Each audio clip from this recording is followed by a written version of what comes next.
ദൈവം ശക്തനാണ്. അവിടുന്ന് ആരെയും വെറുക്കുന്നില്ല. ശക്തിയിലും ജ്ഞാനത്തിലും അവിടുന്ന് പ്രഗത്ഭൻ തന്നെ. ജോബ് 36:5. നമ്മുടെ ദൈവമായ കർത്താവ് സർവശക്തനായ ദൈവമാണ്. ജീവിതത്തിൽ ദൈവം മതിയായവനാണ്. ദൈവം സ്വർഗത്തിൽ നിന്നും മനുഷ്യമക്കളെ നോക്കുന്നു. ദൈവത്തെ തേടുന്ന ജ്ഞാനികളുണ്ടോ എന്ന് അവർ ആരായുന്നു. സർവശക്തനായ ദൈവത്തിൽ നമുക്ക് ആശ്രയിക്കാം. അവിടുത്തെ വാഗ്ദാന വചനത്തിൽ പ്രത്യാശ അർപ്പിക്കാം, വിശ്വസിക്കാം. അവിടുത്തെ കാരുണ്യവും സ്നേഹവും എപ്പോഴും ഉണ്ടായിരിക്കും. എപ്പോഴും സ്നേഹിച്ചുകൊണ്ടിരിക്കുന്ന കരുണാസമ്പന്നനായ നല്ല പിതാവാണ് നമ്മുടെ ദൈവം.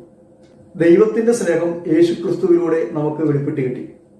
കർത്താവിനെ സ്നേഹിക്കാം, അവിടുത്തെ കരുണയിൽ ആശ്രയിക്കാം. എളിമയോടും വിനയത്തോടും താഴ്മയോടും കൂടി അവിടുത്തെ സന്നിധിയിലായിരിക്കാം. അവിടുന്ന് നമ്മുടെ പ്രാർത്ഥനയ്ക്ക് ഉത്തരം നൽകും, നമ്മളെ അനുഗ്രഹിക്കുകയും കടാക്ഷിക്കുകയും ചെയ്യും.